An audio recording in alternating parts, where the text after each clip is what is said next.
Okay, so you want to have your completely clean and dry tail. Any coat conditioners, any detanglers that you want to put in it, you can go ahead and do that at this point. You just want to make sure it's all the way dry before you go to put it up. And tangle free all the way through the dock.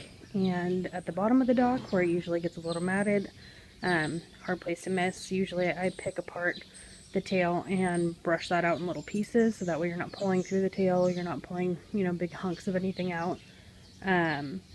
And then we're going to take the top, and then we're going to gather all the little flyaways, all of the short stuff that's probably not going to make it into our wrap.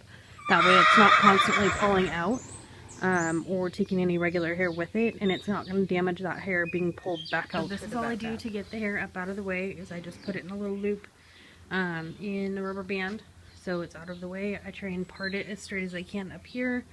Some horses are going to have more at the top than others, depends on if they're tail rubbers or not, or if they're kind of on an even length, so that they're, you know, kind of growing that top part out. You want it to be as even throughout the tail as possible, so when this stuff is a little short, you know, you just kind of got to leave it out, unfortunately. He hasn't really rubbed his tail a whole lot, but he has had a lot of short spots from where his tail first got eaten off. That are still kind of coming back, so he's got quite a bit that I'm going to leave out, and that way it just looks a little bit better. It doesn't look like they have this weird little plastic thing hanging off the end of their butt anyway. Kind of lets it flow a little bit better. So that's all you're going to do to get it out of the way, and then you're going to braid your tail. Now we have our tail braided. You want to start loose up at the top, so you've got a lot of kind of extra room up here. His dock starts right about here, and then my braid starts just about, I don't know, like a thumb's length below that. You just want the top really loose because we're going to fold the braid back through this loop, so we can, you know, make the shape of the wrap that we're going to want. And if my horse would hold still, I'll go ahead and... So now I've gone ahead and I've looped all through itself. You just want to double it over and just run it in a circle, kind of through itself, back and forth, until you get kind of this little potato shape, I guess. With the rest that's left over, I usually kind of just wrap it around the rest, so you can start putting your wrap over the top of it, and that way it's not going to poke out the bottom, it's not going to poke out the top, it's not going to get caught on anything, it's not going to pull your wrap out later. Just kind of helps it. You want to make sure that you're anchoring your wrap, so that way it's not going to pull out or slide down the tail or get loose. I always fold it through the loop that you made, and then start wrapping around, and make sure that you get the bottom really well. You know, I kind of start at the top and then swoop along the bottom, just to get it covered, kind of poking any hairs that are left out, and then make sure I wrap around that again so it's really, really secure. I usually use about a half a roll, you know, for each tail. I'm partway through wrapping this. You just kind of want to keep rolling it around, making it as even as possible all the way through the wrap. You can see here that the bottom is still a little bit thinner than the rest of it. I'll probably go over the bottom again just to make sure that it's super secure and it's not going to pull out later on down the road and then have to have it replaced or have to have anybody's butt washed when it's cold outside. And, you know, it just stays sturdy. But so you can see where it's still anchored here. And we've got all our pieces in. Now, a lot of people and trainers, now that we've gone and kind of secured everything here, a lot of trainers will stop here and, you know, leave these two big open spots. I don't like doing that.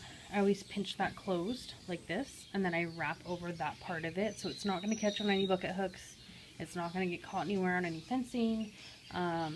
You know, they're not going to get hooked anywhere because they can rip their entire tail out. You do not want them to do that. That is the exact opposite of the results we're going for here. So do not, in my opinion, leave this part open. You know, all you're going to do is lose more. Now I've gone ahead and I've wrapped the top. So this is exactly how I like it to look. It's going to look like it's high up on the tailbone. The tailbone is still right there in comparison to where the rest of our wrap is. It's going to end up relaxing and kind of slide down the tail a little bit and come loose as it grows. So when you're leaving it out for months at a time, you know, you want to get it as close to the dock as you can without compromising it, or, you know, definitely wrapping over the top of it or anything like that. But you don't want to have to replace your wrap every month or every couple of weeks when the tail starts to grow out and then it gets too low either. So it definitely is a science that you kind of have to experiment with and get used to. So that's kind of what we're looking at for the tail wrap. Then we want to take our top pieces down so they're out of the way. And there you go, you've got a wrap. So, and then daily grooming, what I usually do is I'll spray this top, you know, with any kind of the coat conditioner that you use on the inside, whatever you prefer.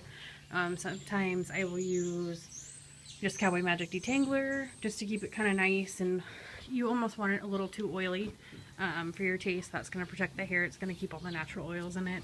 I don't really wash the top unless they're doing something weird and doing a lot of scratching, and even that I probably won't take out the bottom still. Other than that, I'll periodically brush the top out. Sometimes I don't. I mean, it's really personal preference.